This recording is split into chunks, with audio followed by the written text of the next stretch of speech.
saxaafadda waxaan u sheegayaa iyo dadweynaha goobtan waa goobtii shilku iyo dhibaatadu ka dhacday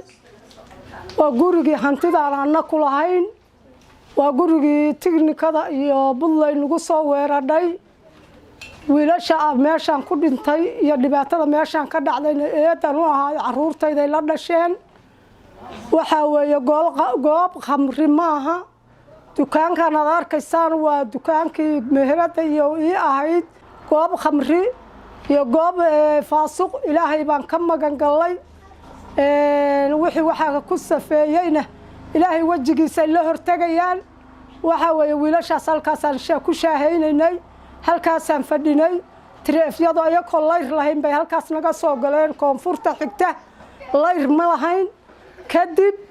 waxa weeye way kala daateen shan bay ahaayeen ayagoo cidna waxba weydiin ayagoo magaciisaba qoryihii wada furteen halkaas waxa weeyaan hubkii ka dhacay wiilashu waa wada fadhiyeen waxaan dhalay wixii nala dhashay wixii reerku la dhashay intaba maatadii ciyaalkii waxa weeye halkaas gabar xun oo dhalatay baan dhabta ku hayay anayeeyo u ahay halkaas dhibaatadii ka dhacday meydka iyo dhaawaca waxaan dhaqayno waxaan guriga ku yaala dhiiga tan iyo darhaadii ilaa shalay dhaqayno guriga firirkiisa iyo meeshiisa wali ku yaala gudaha baabay meydku halkaas ka dhacay halkaas lagu laayay raga halkaas lagu laayay hada waxaan u sheegaynaa wixii ka dhacay xaqiiqatan waa intaas haday si kale iyo safaalo kale u badasheen ayaka ilaahay wajigiisa la hortagin qola khamri qola faasuq qola muxuu ahayd muqaadiraad midna ma ahayn ilaahay baan ka magan galay dulmi baa saa loogu laayay hub naloogu muxuu ahayd foolax gootamay oo horayna nalagu laayay hadeertana hamay horena lagu laayay baa waxa weeye dadkaas ku dhintay maatadaydi gurigayga oo dhan waa baabaasan yahay waxa la yahay jaan xuruse waxaan ahay dadka ganacsatada oo meeshaan goobjooga ka ahaa anigu waxaan shaahidtu ahaa ilaa baabuur 5 xaba ah oo waxay ka soo baxeen dariiqa warshadgali afar dhinacaan u soo leexatay gaarina xaggaas u leexday ayagoo aan waxba hawlgarayn oo waxba waxa weeye dad instaan bay gelin oo qamro aan baarin baan waxaan xaqiijinayaa baabuurta ayagoo ciidanku markuu ka daatay markay dabka fureen isku mid bay ahaayeen waxay rideen dhashikayaashii beekeemiyadii aakihii wixii meesha yaalay kulli way isticmaaleen waxa halka ka dhacay waxaan diinta islaamku aan oo aysan qabin wax dhaqanka muslimka aan ku fiicnayn baa halka ka dhacay waxaan cadaynayaa inaysan hawlgal ahayn qamro iyo midna aagaan dad shacab degan wadanka qabrada lagu gado waa la yaqaanaa meeshan waa xaafad waxa weeye business oo ganacsi ah oo laamiga ah waxa weeye laamigaas bay nimanka ayagoo yaacay yimaadeen rasaas bayna ku fureen waxaanu ka war helnay anagu war kamaanay laakiin waxaanu ka war helnay qori ay kala qaateen laba wiil oo dhalinyaro ah inay arintaasi ay ka dhalatay oo waliba loo muqaabaleeyo boolisku gacanta qoriga ku hayay inay arintaasi ay ka dhalatay oo qorigii la yiri wiilkii dib uu ku dhuftay dibka ka soo garbax oo yiri wiilkii intuu la soo hadlay maanta niman meedan qoryaha ka qaadanaya arintaas baanu ka war helnay arintaas ay ka dhalatay dad shacab ah oo maata abaana la xasuuqay waxa weeye aniga waxa weeye hortayda xabada ka ridayay intaasaan ku ogahay waxa meesha ka dhacay wax diinta ay qabta ma ahayn wax dhaqanka islaamka ku fiican ma ahayn wax Soomaalida dhaqankeedana lagu arki jiray ma ahayn waxaanu rabnaa wixii wax ka qaban kara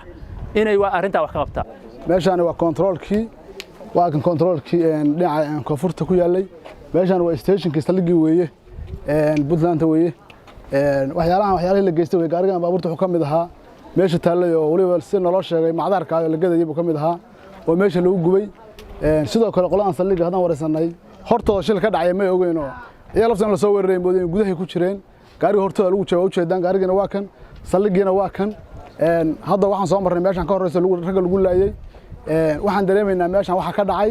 wax ula jeeda bay ahaayeen waxa lagu marseeyo waxa la sheegay midna ma ahayn waxaan wareysanay warbixintan goobnay ahayd askarta nin kamid ah oo kamid ah ciidanka ninka ay tahay qaybka muumin waardiyeeya in qor laga qaaday hami hore oo nin dhalinyaro intay qabteen qor ka qaadeen ka bacina amar uu ku baxshay maadaama qorga tahay qaybka amarkiisa uu maqan yahay in meesha la weeraro saad ogtihiin meesha la weeraray dad ku dhintay dad family ahaayeen caruurtii baa dhex joogtay maamooyinkii baa dhex joogay ikhtiyaartii kale dhalinyarada wax baranaysa dhex joogtay dad family ahaayeen loogu talagalay sida nolol sheegay wadadan 5 gaari baa ku timid 5 gaari xabaday bilaabeen gadaalna 3 gaari baa ka timid oo dhabarjiin oo madaxtooyadu leedahay meeshaan waxa ka dhacay waxa noocaas ahayeen ma ahayn wax cid gaar ah lagu dan lahaa khamro lagu baacsanayay waxaad u jeedaan taarget inay tahay garsoor ku wajahan inay tahay taarget xaafad ku wajahan maxaa yeelay waxa la laayay dadkii caruurtii guriga joogtay baa la laayay labada wiil oo dhimatay xaafadda ka tirsanayeen guriga uu ka xabay joogeen sida loo sheegay way ka tirsanayeen maamada soo kale meesha joogtay ilmay gacanta ku haysay dhabta ku haysatay anu gudahan ku cararay wiilasha meesha fadhiyay saas ku dhinteen shilku ugu dhacay waxaan u sheegaynaa dawladda federaalka iyo inta kale oo saxaafadda ama xidho wadaagta ama islaamka la u sheegaynaa dagaalkan dagaal wajahan oo loogu talagalay xaafadda garsoor oo qaab u ah kol ayaa ka warbixin doona laakiin loogu talagalay family loo waday oo loogu talagalay ba ahayd ma ahan dagaal ku wajahan khamro ku wajahan ma ahan dagaal amni ku wajahan dagaal qorsheysan oo mas'uuliyadda uu lahaa taliyaha qaybta iyo ninka la yiraahdo ciidanka madaxtooyada oo dani meeshan keensaday bay ahaayeen laakiin waxaan la ku masleynayo oo ku sheegaya wax nooc cuntama iyo waxna qaatay midna ma ahan hawshaas qorigaas ahayd cidda iskale oo shilka geystay hebel baa loo yaqaanaa cid hadda cid u qarsoon ama ka qarsoon ama noo qarsoon ma ahan haddii habeen la soo waray haddii maalin la soo weeraro waa nagu dhici jiray waad ogeydeen cidda maanta dagaalkan inoo geysatay waa cidda 2011 inoo soo weeraro saas ugu soo weeraray oo gartara cad halkan ugu leeyahay barqada ugu soo weeraray way magacayga waxa la yiraahdaa Cabdinaasir Faarax lagu jiray waxaan ka mid ahay odayaasha degan xaafadda garsoor qaas ahaan laanta koowaad waxaan ka rabaa inaan ka warbixiyo dhibaato naloo geystay habeen hore sabtidii bacda al-cisha 2 saac iyo bar oo bishaan ku aadaneed 12 bisha 7 dhibaatadaas waxaa noo geystay ciidamada Puntland oo ku soo duulay xaafadan garsoor nimankaasi waxay wateen baabuur badan oo teknika ah qaar wuxuu ka leexday al-Raxma hotel Raxma wuxuu qaaday wadada laamiga ah aada aaran qaarna wuxuu soo maray wadadan xamar aada ayuu soo qaaday xaafadda inta u dhaxaysa waxa loo qaybshay nimankaasi wax allaale waxay hub wateen baasuuke qoriga la yiraahdo dhashiike beerdalool aake wax allaala waxay wateen bay u qaybsheen markay naxasuuqeen oo raggii laayeen oo sabab la'aan ku laayeen oo guryihii sidaad arkaysaan u gubeen waxay ku andacoodeen qamri baan aruurinaynay qamriga in la aruuriyo annaga raalli ka ah